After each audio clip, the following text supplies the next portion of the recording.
좋겠습니다. 고린도라고 하는 지역이 있습니다. 이 고린도 전설을 알려면 고린도 지역을 알아야 합니다. 그리스의 발칸반도 제일 그 아래쪽 끝자락에 있는 도시이고요. 항구 도시이고 상업 도시이고 이방 신전이 30개 이상이 되는 그런 우상의 도시였고, 당시 고린도라고 하는 말을 하게 되면, 고린도인이라고 하는 말을 하면 이거는 음란하다라고 하는 뜻을 가진 그런 대명사처럼 쓰여졌습니다. 여러분, 사도행전에 보면 사도 바울이 2차 전도 여행을 하는 가운데 아테네를 거칩니다. 아테네는 지금의 어느 나라이죠? 그리스이죠.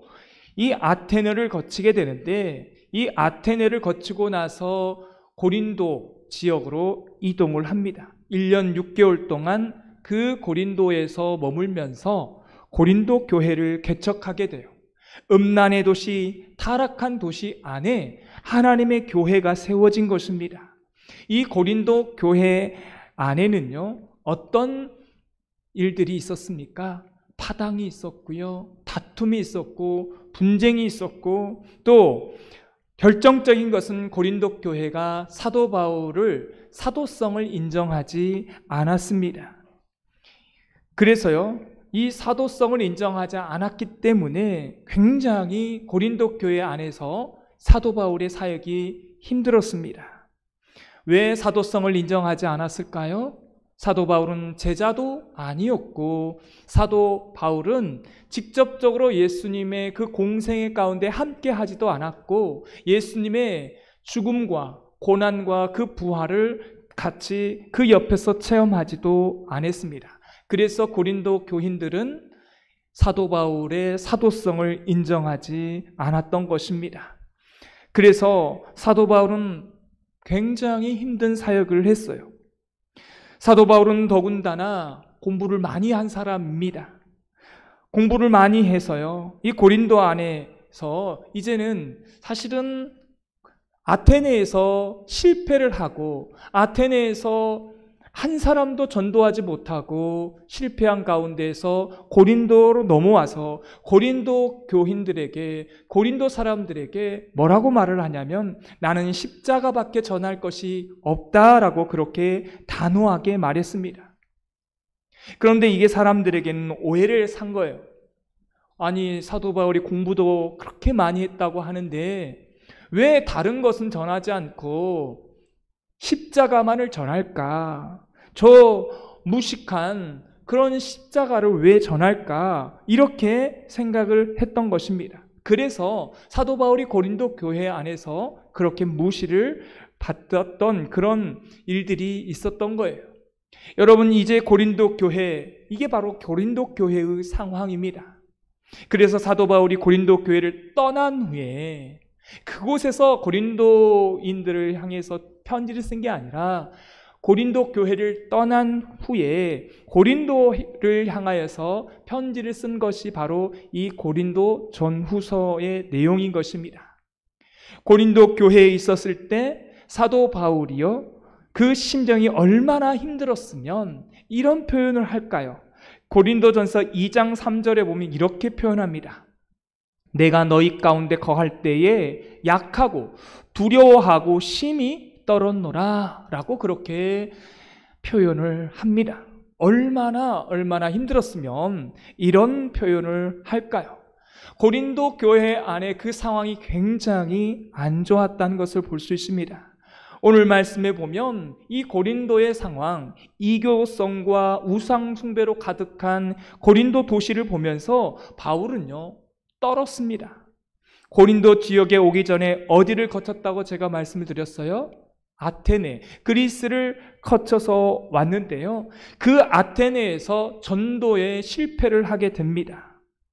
여러분 기억나십니까? 아테네가 어디입니까? 그리스의 수도이죠. 그 도시는요, 철학의 본산지입니다. 아리스토텔레스, 소크라테스가 나온 그런 도시입니다.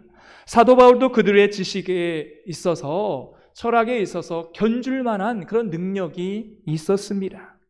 꿀리지가 않았죠. 그래서 아테네에서 복음을 전할 때 어떻게 복음을 전합니까? 어떤 접근을 하고 있어요? 철학적 접근을 하고 있습니다. 지식적 접근을 해서 그들에게 복음을 전하게 되는데 어떻게 되었습니까? 아테네에서 한 명도 전도하지 못했습니다. 바로 이런 실패를 끌어안고 이제 사도 바울이 고린도 지역에 오게 된 것입니다. 이제 사도 바울은요, 이 실패를 했기 때문에 이제는 복음에 대해서 논쟁하지 않습니다. 복음을 설명하지도 않습니다. 왜요? 아테네에서 한번 실패했기 때문에 그렇죠. 그래서 사도 바울은 이제 강력하게 복음을 선포하고 오직 십자가만 전합니다. 지금 상황이 이런 상황이에요. 사랑하는 성도 여러분, 우리의 삶도 마찬가지라는 것입니다. 세상적인 지식, 세상적인 방법으로 여러분의 문제를 풀어가려고 무던히 노력해 보세요. 안 됩니다. 여러분, 우리가 그리스도의 사람으로 부름받은 순간부터요, 우리의 인생의 마스터키는 예수 그리스도이신 걸 여러분 믿으시기 바랍니다. 여러분, 오직 예수 그리스도, 오직 십자가밖에 없습니다. 할렐루야. 여러분, 십자가가 마스터키가 되는 이유가 무엇입니까? 제가 십자가를 따로 떼어놨어요. 이쪽에 가운데 말고 여기다 떼어놓으니까요, 어때요? 십자가 아래까지 쫙 보이죠. 여러분, 우리가 이 십자가 앞에 서면 어떤 마음이 든다 그랬죠? 제가 여러분 강조를 하는데, 십자가 앞에 내가 서요. 그러면 어떤 마음이 들어요? 십자가 앞에 서면 내가 누구다? 죄인이다라고 하는 것을 처절하게 느낀다는 것입니다. 여러분, 내가 죄인이다라고 하는 것을 못 느끼는 사람은요, 그 십자가 앞에서 그걸 느끼지 못하는 거예요. 십자가 앞에 서면요, 우리는 철저하게 죄인됨을 깨닫게 됩니다. 나는 불가능한 사람, 나는 구원받을 수 없는 사람, 나는 어떠한 방법으로도 이 세상에서 구원받을 수 없는 사람, 죄인됨을 알게 되는 것입니다. 여러분, 제가 신년에 여러분 가운데 왜 이 저녁에 다 쉬고 싶고 TV 켜놓고 좀 빨리 자고 싶고 그러는데 왜 여러분에게 이렇게 힘들게 나오게 했을까요? 왜 그랬을까요? 십자가 앞에 서라고. 여러분, 십자가 앞에 서야 여러분 자신을 정확하게 알 수 있는 것입니다. 나는 죄인이다. 난 구원받을 수 없는 사람이다 라고 하는 나의 죄성을 깨닫게 된다는 것입니다. 우리의 정체성을 깨닫게 된다는 것입니다. 여러분, 우리는 누구를 정죄하고 누구를 탓할 그런 존재가 아니라는 거예요. 우리는 십자가 앞에 서면 그냥 내 안에 죄성, 그 죄성이 있고 내 안에 엄청난 불가능함 밖에 없다라고 하는 것, 내 안에 영적인 그 타락함이 있다는 사실을 고백하게 된다는 것입니다. 두 번째는 오직 나를 구원하실 분은 오직 십자가 대속의 주님밖에 없다는 것을 깨닫게 된다는 것이에요. 그래서 제가 여러분 이 2023년을 시작하면서 신년에 새벽 예배하면 안 나오니까 저녁 예배로 돌린 겁니다. 새벽 예배는요, 우리 원로 목사님이 나오셔서 기도하신대요. 정말 좋은 교회예요. 우리 원로 목사님 계셔가지고. 여러분 앞에 십자가 다시 한번 보시기 바라고요. 여러분의 문제도 사실은 다 십자가의 문제라는 겁니다. 여러분 깊이 들어가 보면요, 여러분 돈의 문제가 아닙니다. 십자가 앞에 서서 오직 십자가밖에 없고 구원받을 것이 없고 오직 내가 십자가 앞에 죄인됨을 알고 오직 십자가 앞에서 내 인생이 종말이 있다는 사실을 깨닫게 될 때에 비로소 내 삶이 풀어지게 되고 또 해결되어진다라고 하는 겁니다. 이게 바로 성도의 존재입니다. 사도 바울은 내가 십자가 외에는 전하지 않겠노라고 고린도 교회에서 말을 하게 됩니다. 내가 아는 지식이 아니에요. 아는 것보다 더 중요한 것은 확신인 것입니다. 이 확신이라는 것은 나의 믿음과 소망을 말하고 있어요. 여기서 확신이라고 하는 것은 믿음이며 소망입니다. 그래서 오늘 말씀의 제목이 확신이 지식보다 더 중요하다라고 하는 것을 말씀드리는 것입니다. 이 확신이라는 단어 안에는 믿음과 소망이 담겨져 있습니다. 오늘 말씀에 보면 사도 바울 안에 어떤 확신이 그럼 있었을까요? 어떤 소망, 어떤 믿음이 있었을까요? 어떠한 마음으로 사역을 하게 되었을까요? 오늘 1절의 말씀을 함께 보겠습니다. 1절 말씀 읽겠습니다. 시작. 하나님의 뜻을 따라 그리스도 예수의 사도로 부르심을 받은 바울과 형제 소수대네는, 아까 제가 말씀을 드렸죠. 여러분, 고린도에서 사도 바울의 많은 문제 가운데 하나가 무엇이었습니까? 사도 바울의 사도성을 인정받지 못했다는 것입니다. 그런데 사도 바울이 이렇게 고백을 하는 거예요. 하나님의 뜻을 따라. 이 말은요, 내 뜻이 아니라, 내 주장이 아니라, 내 의지가 아니라, 내 마음이 아니라 하나님 앞에 사역을 한다는 것입니다. 하나님의 뜻이다라고 하는 그런 확신, 내가 이렇게 사역하는 것은 하나님의 뜻 가운데서 내가 사역한다는 것입니다. 두 번째로요, 예수님으로부터 부름받았다는 그 확신이 있는 것입니다. 너희들이 아무리 나를 사도로 인정해주지 않는다 할지라도 나는 하나님으로부터, 예수님으로부터 부름받은 사람이다 라고 하는 이 확신, 이 믿음이 있었다라고 하는 것을 말하고 있습니다. 사랑하는 성도 여러분, 우리 가정도 마찬가지입니다. 결혼은 누가 허락해 주셨습니까? 여러분 다 결혼하신 분들, 결혼은 누가 허락해 주셨어요? 하나님이 허락하신 건 맞죠? 여러분, 이 확신이 있잖아요. 이 확신이 있는 그 사람이요, 그 가정을 지켜내는 겁니다. 여러분, TV 드라마를 보세요. 여러분 보고 계시죠? TV 드라마. 무슨 이야기예요? 다 불륜 이야기예요. 제가 낯뜨거워서. 다 불륜 이야기. 처음부터 끝까지 보니까 불륜이 한 사람이 아니라 온 식구가 다 불륜을 하는 요즘 드라마가 있더라고요. 그 드라마뿐만 아니라 다른 드라마 보면요, 다 주제가 다 불륜이에요. 불륜. 이걸 너무 미화시키고. 그런데 이게 드라마만의 문제가 아니라 지금 이 사회의 그 모습을 보여주고 있는 거예요. 적나라하게 보여주고 있는 것입니다. 여러분, 심각하더라고요. 여러분, 우리가 서로 사랑해서 부부의 연을 맺고 결혼을 합니다. 그런데 여러분, 그 사랑이요, 몇 년 가든가요? 그 유효 기간이 몇 년이에요? 1년도 안 되는 거죠. 만약 그게 육체적인 사랑이라면 6개월도 안 됩니다. 이게 우리의 가정의 현실이라는 거죠. 그럼 세상 사람들은 어떻게 이 가정을 꾸려갈까요? 이 현실이 제가 아까 말씀드린 드라마라니까요. 세상 사람들은 그럴 수밖에 없어요. 사랑이 1년도 안 간다는 겁니다. 그러니까 불륜을 하는 거죠. 여러분, 결혼을 누가 그렇게 결혼하도록 그런 사람 배필을 만나게 해주셨다고요? 우리는 하나님이 하셨지만 안 믿는 사람, 세상 사람들은 누가 결혼을 했다고 생각을 하는 거예요? 내가 결혼을 선택하고 내가 결정하고 내가 결혼했기 때문에 파혼하는 것도 내가 할 수 있고 이혼하는 것도 자연스러운 거예요. 왜요? 내가 했으니까. 그러나 하나님을 믿는 사람은 내가 결혼을 한 게 아니라 하나님께서 만나게 하시고 하나님께서 맺어주셨다고 하는 이 확신, 이 믿음이 있기 때문에 믿는 사람들은요, 가정을 쉽게 깰 수가 없는 것입니다. 왜요? 하나님께서 맺어주셨기 때문에 그런 것입니다. 여러분, 기독교인은 다른 거예요. 하나님이 허락하신 결혼이라고 그렇게 믿기 때문에 그 가정을 지키고 나가는 것입니다. 그것이, 그 확신이 가정을 이끌어 가는 거예요. 사랑은 좀 사라질 수 있습니다. 좀 꼴 보기 싫을 수 있어요. 부족한 점이 있을 수 있습니다.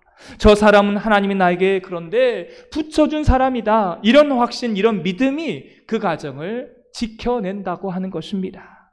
사도 바울도 마찬가지입니다. 고린도 교인들이 자신의 그 사도성을 인정해 주지 않았어요. 그 고린도 안에 우상 숭배하며 또한 그 안에 파당이 있고 얼마나 많은 문제가 있었습니까? 그렇지만 그 안에서 사도 바울은 하나님의 부르심을 가운데 하나님께서 선택했다고 하는 이 확신, 이 믿음이 바로 사도 바울을 견디게 했다는 것입니다. 얼마나 힘들었겠어요. 그러나 그 확신이 견디게 만든 것입니다. 사랑하는 성도 여러분, 그래서 우리는 지식은 우리에게 힘을 주지 못한다는 거예요. 삶은 조금 윤택하고 조금 풍요로울 수 있고 편리할 수 있지만 우리의 삶 가운데 두렵고 떨리고 공고한 상황 속에서 우리를 이겨나가게 만드는 것은 뭐라는 거예요?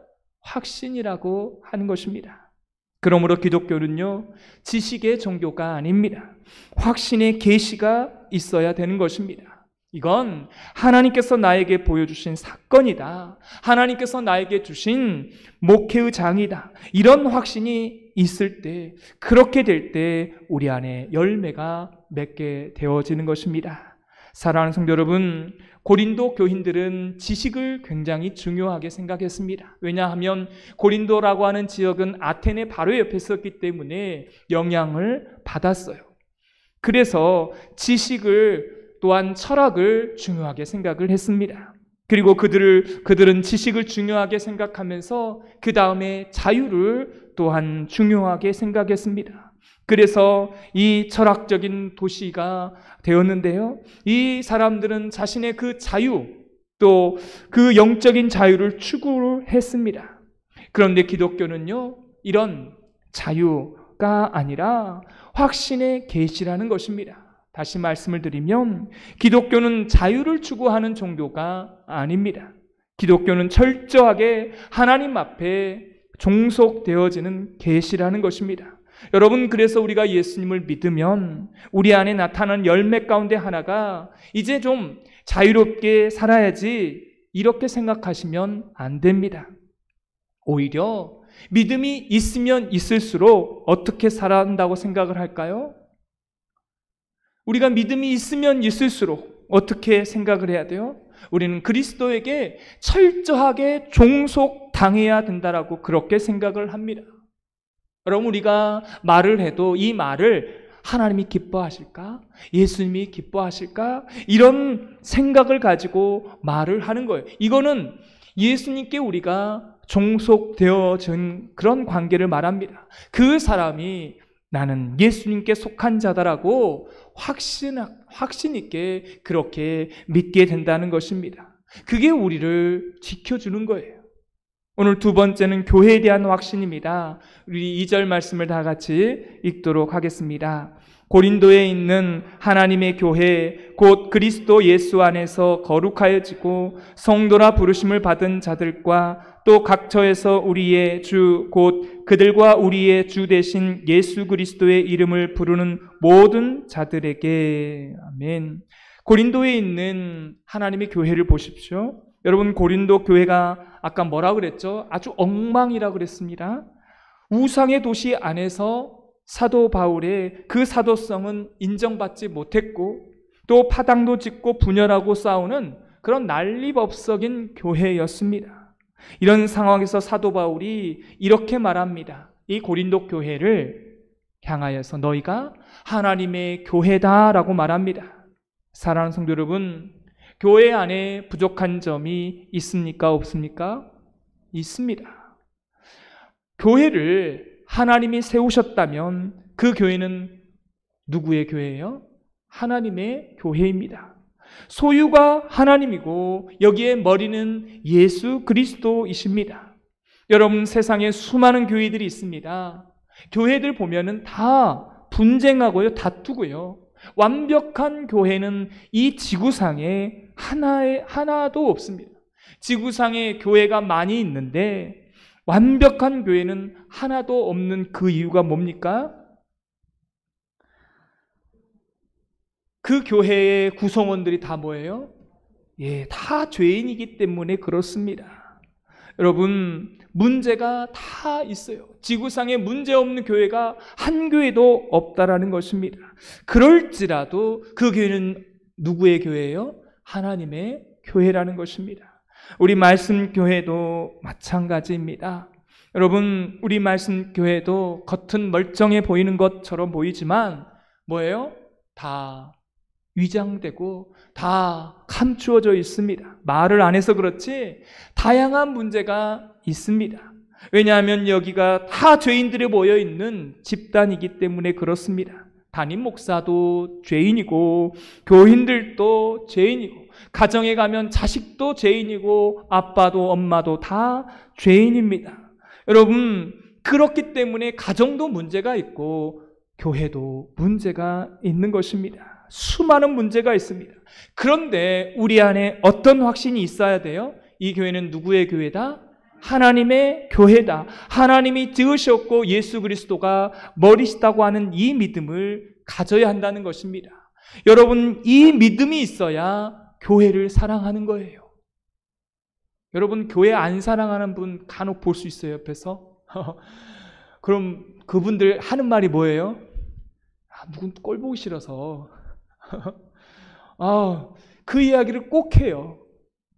그런데 이 믿음이 없는 겁니다. 하나님의 교회라고 하는 이 믿음이 없기 때문에 교회를 사랑하지 않아요. 여러분, 교회는 부족해요. 여러분, 고린도 교회에 그렇게 문제가 많아도 사도 바울이 이 교회를 향하여 하나님의 교회라고 말합니다. 사도 바울은 이 고린도 교회를 부정하지 않습니다. 이건 교회가 아니다라고 말하지 않고 하나님의 교회이다라고 말하게 됩니다. 이게 바로 사도 바울을 지켜낸 것입니다. 오늘 또한 교인들에는 확신이 있어요.